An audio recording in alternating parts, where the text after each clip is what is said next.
समाज कल्याण वसतिगृह म्हणजे जेही गव्हर्नमेंट हॉस्टेल आहे डिस्ट्रिक्ट लेवलला समाज कल्याण मार्फत राबविण्यात येतात, ज्यामध्ये SC ST OBC या प्रकारे संपूर्ण विद्यार्थी फॉर्म फिलअप करू शकतात।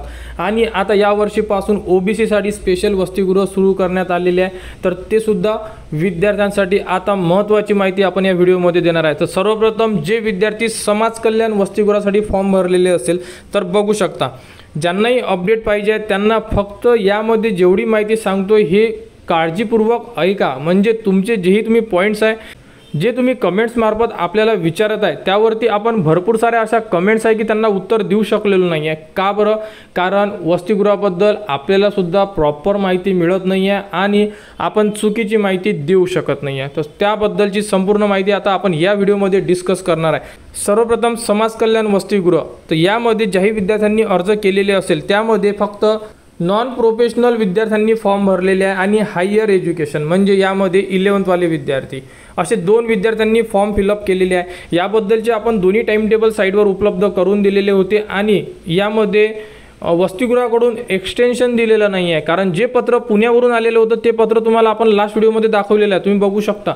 त्यामध्ये तुम्हाला वसतिगृहाला लास्ट डेट हे सुद्धा अपडेट देण्यात आलेली होती, तुम्ही फॉर्म भरा याबद्दल सुद्धा तुम्हाला सांगण्यात आलेलं होतं। परंतु संपूर्ण विद्यार्थ्यांना असं वाटलं की दरवर्षी डेट वाढत राहते, त्यामुळे त्यांनी काही टेन्शन घेतलं नाही किंवा फॉर्म फिलअप केले नाही, तर फॉर्म सुद्धा बंद करण्यात आलेले आहे। कोणाचे? नॉन प्रोफेशनल कोर्स आणि 11th ॲडमिशनवाल्यांचे, तर दोघांचे फॉर्म बंद झालेले आहेत। तर आता प्रश्न पडला आहे की लिस्ट कधी लागेल, तर कालच अपडेट घेतलेली आहे। तर जी लिस्ट आहे ही डिस्ट्रिक्ट लेवलला बनवणे सुरू आहे अशाबद्दलची माहिती आलेली आहे। तर या आठवड्यामध्ये म्हणजे सोमवारपासून लिस्ट कोणत्याही वेळी लागू शकते। लिस्ट लागल्यानंतर आणि ज्या वसतिगृहाची लिस्ट आपल्याला मिळेल त्या वसतिगृहाची लिस्ट तुम्हाला आपल्या चॅनलवर दाखवण्यात येणार आहे। आणि ऑनलाईन प्रोसेस आहे आपली फक्त, म्हणजे वसतिगृहाची प्रोसेस ही ऑनलाईन आहे, परंतु लिस्ट ज्या आहे ह्या ऑफलाईन लागतात, हे पण लक्षात असू द्या। लिस्ट ऑनलाईन लागत नाही, ही लिस्ट तुम्हाला डिस्ट्रिक्ट लेवलला जेही वसतिगृह आहे त्या वसतिगृहाला त्यांच्या नोटीस बोर्डवर लावल्यात जातात। तर ऑफलाईन असल्यामुळे संपूर्ण ज्या लिस्ट आहे आपल्यापर्यंत येत नाहीत, त्यामुळे तुम्ही ज्या वसतिगृहासाठी अर्ज भरलेला आहे त्या वसतिगृहाच्या संपर्कात राहावं लागेल तुम्हाला, जेणेकरून लिस्ट लागल्यानंतर तुम्हाला सुद्धा त्याबद्दलची माहिती मिळाली पाहिजे। माझ्यापर्यंत जेवढी अपडेट येणार आहे तेवढे अपडेट तुम्हाला आपल्या चॅनलवर देण्यात येणारच आहे आणि दरवर्षी देतो आपण, हे तुम्हाला सुद्धा माहीत आहे। तर लिस्ट आल्यानंतर तुम्हाला त्याबद्दलची माहिती देण्यात येणार। आणि आता प्रश्न उरला आहे की प्रोफेशनल कोर्सचे फॉर्म कधी सुरू होणार, ज्यामध्ये कॅप राऊंडवाले विद्यार्थी संपूर्ण अजून बाकी आहे। Engineering, medical, pharmacy, agriculture, diploma यासारखे संपूर्ण विद्यार्थी अजूनसुद्धा समाज कल्याणचे वसतिगृहाचे फॉर्म भरण्यासाठी बाकी आहेत। तर ही लिस्ट पहिली लागल्यानंतर फॉर्म सुरू करणार अशाबद्दलची माहिती आलेली आहे। तरीसुद्धा तुम्ही तुमच्या जवळ जेही समाज कल्याण ऑफिस असेल ऑफिसला व्हिजिट करून त्यांच्याकडून एकदा माहिती घ्या, त्यांना सांगा की आमचे कॉलेजेस सुरू झालेले आहे, आमच्या ॲडमिशन झालेले आहे, वसतिगृहाचे फॉर्म सुरू करा। कारण जोपर्यंत त्यांच्यावर प्रेशर येणार नाही तोपर्यंत ते वसतिगृहाचे फॉर्म सुरू करणार नाही आहे असं तरी आता वाटत आहे। कारण एकाच वेळेत दोन्ही फॉर्म सुरू करू शकले असते, ज्यांना भरायचे ते विद्यार्थी भरूसुद्धा शकलेले असते, परंतु त्यांनी सुरू केले नाही आहे। तर सुरू करायला पाहिजे, यासाठी काहीतरी विद्यार्थी जो व्हिडिओ आपला बघत असेल त्यांनी एकदा त्यांच्या समाज कल्याण ऑफिसला जा, वसतिगृहाचे फॉर्म सुरू करण्याबद्दल त्यांना निवेदन द्या किंवा निवेदन करा।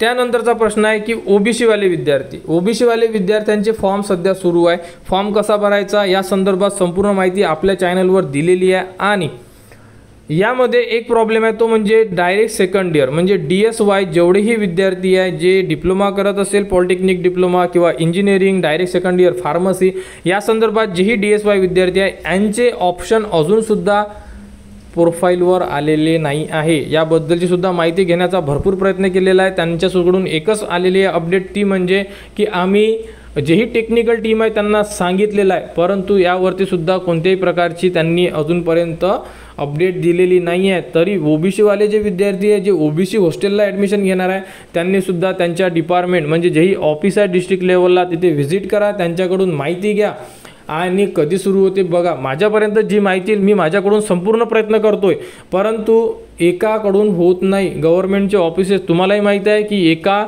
शब्दात कोणतेही काम होत नाही, त्यामुळे तुम्हीसुद्धा व्हिजिट करा, त्यांच्याकडून थोडी माहिती घ्या, त्यांना सांगा, विचारा आणि त्यांच्याकडून थोडं काम करून घ्या आणि आपल्यापर्यंत जी माहिती येणार ती तुम्हाला आपल्या चॅनलवर देण्यात येणार. तर समाज कल्याण वसतिगृहाची ज्याही विद्यार्थ्यांनी फॉर्म भरलेले आहेत त्यांची लिस्ट येत्या आठवड्यामध्ये जाहीर होणार. तुम्ही सोमवार ते शनिवार या मधात तुमच्या वसतिगृहाला एकदा व्हिजिट करा. लिस्ट कधी लागते एकदा चेक करा. लिस्ट कधी लागणार याबद्दलची संपूर्ण माहिती घेऊन ठेवा. आणि ओबीसीवाल्या विद्यार्थ्यांनी आणि जेही समाज कल्याण वसतिगृह आहे त्यांनी आपले जेही प्रॉब्लेम आहे हे एकदा आपल्या ऑफिसला जाऊन सांगा, त्यांच्याकडून तो प्रॉब्लेम सॉल्व करून घ्या. माझ्यापर्यंत जेवढी अपडेट येईल मी तुम्हाला आपल्या चॅनलवर देण्याचा प्रयत्न करू. जेवढी प्रॉब्लेम आहे ते सुद्धा सॉल्व करण्याचा प्रयत्न करू. तर वसतिगृह याबद्दलची जी पुढील अपडेट येईल ती तुम्हाला आपल्या चॅनलवर देण्यात येणार. त्यासाठी आपल्या चॅनलच्या कनेक्टमध्ये राहा, चॅनलला सबस्क्राईब करा व हा व्हिडिओ इतरांपर्यंत शेअर करा.